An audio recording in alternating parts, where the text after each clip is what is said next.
3 femmes étaient venues nous déposer un enfant. Mais pour nous, ce n'était pas qu'un enfant. C'était un espoir de repartir à zéro. Lorsque j'ai ouvert les 2 draps qu'il y avait au-dessus de lui, il n'y avait que son visage et ses petites mains qui prenaient les draps et les ramenaient un petit peu vers le bas. J'entendais ses cris, ses pleurs et ses hurlements. Je me disais, quelque chose est là dehors, qu'est-ce que c'est? Un enfant abandonné. Mais je me disais que ce ne pouvait pas être réel. Un enfant abandonné? On n'est pas dans la fiction. On n'est pas dans la fiction, dans les films ou les séries où on abandonne un enfant juste devant une porte et on le laisse. Je me suis dit que ça faisait trop conte de Grimm. Alors j'ai regardé dehors et finalement, au bord de la porte, dans un petit paquet, un simple panier. C'était réellement bien comme dans les contes de Grimm. J'ai regardé, un enfant. Un enfant pas plus jeune que ce que je pensais. Au départ, on pensait que juste cet enfant allait être là. Alors, on l'a pris et pour nous, c'était un commencement, un recommencement. On attendait à ce que cette maison soit vraiment l'endroit où on pouvait tout recommencer depuis zéro. Et cet enfant est arrivé. On l'a accueilli et on a fabriqué un petit endroit, une petite chambre. Alors, nous deux, ensemble, on a fait une petite maison de poupée. Parce qu'on ignorait encore, on n'avait pas regardé si c'était un enfant. On n'avait pas regardé si cet enfant c'était une fille ou si alors c'était un garçon. Mais on a fait une maison de poupée. On ne savait pas. Une petite chaise sur laquelle déposer des peluches et des peluches qu'on a été acheter. Quand nous sommes sortis, on a pris la voiture. On a acheté plusieurs peluches. Au tout début, quand on a acheté des peluches, quand on a acheté des poupées, j'avoue que j'avoue que tout le monde nous regardait de manière bizarre. Ce n'était pas déplaisant, mais tout le monde nous regardait de manière bizarre. 2 adultes qui achètent des poupées et des peluches pour enfants. Passé à la caisse dans le magasin, la vendeuse nous a regardés.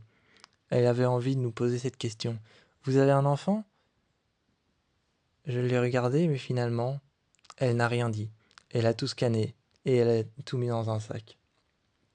Arrivé dans la chambre, j'ai placé quelques petites poupées que j'avais achetées moi de mon côté, et toi de ton côté, toi tu les plaçais juste sur les chaises et sur l'armoire. De l'autre côté, moi je les mettais juste dans la petite maison. Dans la petite maison de poupées, ou plutôt devrais-je dire grande, elle était aussi grande que moi.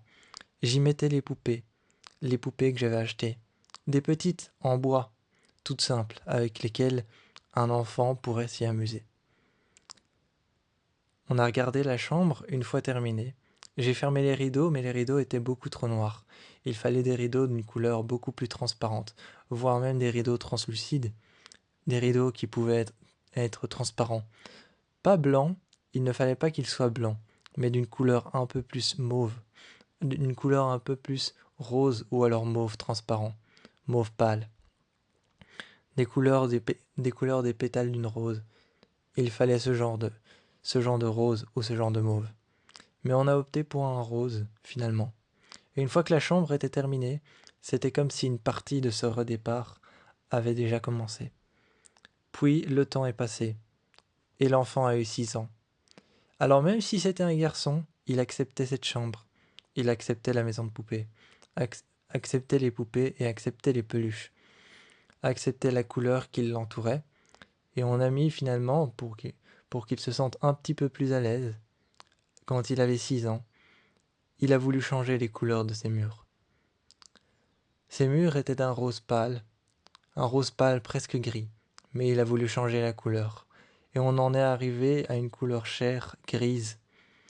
Là, je l'ai regardé. Quand on est arrivé à une couleur chair, grise, on a changé les rideaux, qu'on a mis en brun, brun couleur un peu terre. Et finalement son lit, qu'on a agrandi. À 6 ans, il fallait l'agrandir forcément. Il dormait dans un lit qui était soit le nôtre, ou alors de temps en temps, qui n'était pas dans sa chambre, mais ailleurs. Alors on lui a offert un autre lit. Et c'est là que tout a basculé. Il avait sa propre chambre, il vivait seul, dans sa propre chambre, et de temps en temps venait nous voir. Ou alors on venait le voir nous.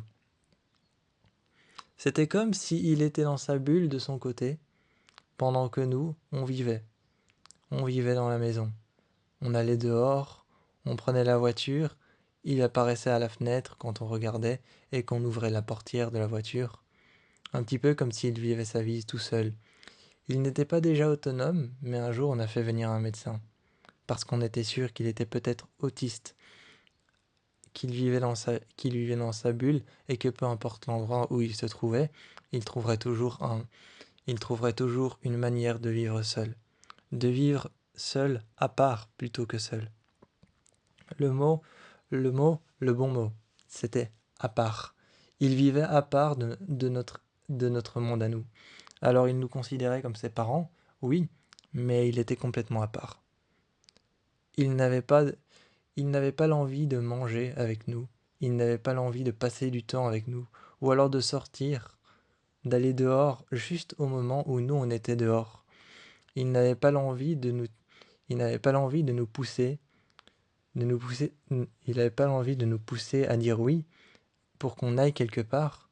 Non. Il restait dans sa chambre. Il allait dans la chambre dans laquelle il dormait avant, une chambre d'amis qui était peu aménagée, et venait parfois nous voir, mais juste pour des choses qu'il n'arrivait pas à faire, qui étaient trop compliquées pour lui. On a pensé qu'il était autiste, mais c'était juste sa manière de voir le monde. C'était juste sa manière de voir le monde. Il vivait à part. Il se sentait mieux comme ça. Et en fait, le médecin qu'on a vu nous a juste dit, c'est un enfant, il est dans une zone d'apprentissage. Il développe, il essaye de comprendre. Il essaye de comprendre, il développe, il regarde ce qui l'entoure. Pour le moment, tout ce qui l'entoure n'est qu'un terrain de jeu. Alors nous n'avions aucune expérience de parents. Alors on ne savait pas ces choses-là. On s'est inquiété beaucoup trop vite. Il était dans une phase de développement. Pour lui, les couleurs étaient encore vives. C'est pour ça que ça ne le dérangeait pas, ce rose. Pour lui, il avait une palette de couleurs encore vives pour découvrir le monde. Le monde, pour lui, il était dans cette phase où il le décortiquait. Il décortiquait chaque instant, chaque endroit, chaque couloir. C'est pour ça que pas forcément on l'avait tout le temps avec nous. Parce qu'il était en train de découvrir le monde. Mais le temps passait et à ses 10 ans, et puis à ses 17 ans, et à ses 18 ans, là, il était de plus en plus avec nous. Il nous demandait de sortir, parfois, d'aller au musée, de voir les animaux empaillés, de faire de la taxidermie qu'il faisait dans le sous-sol, un sous-sol qu'on avait aménagé pour lui.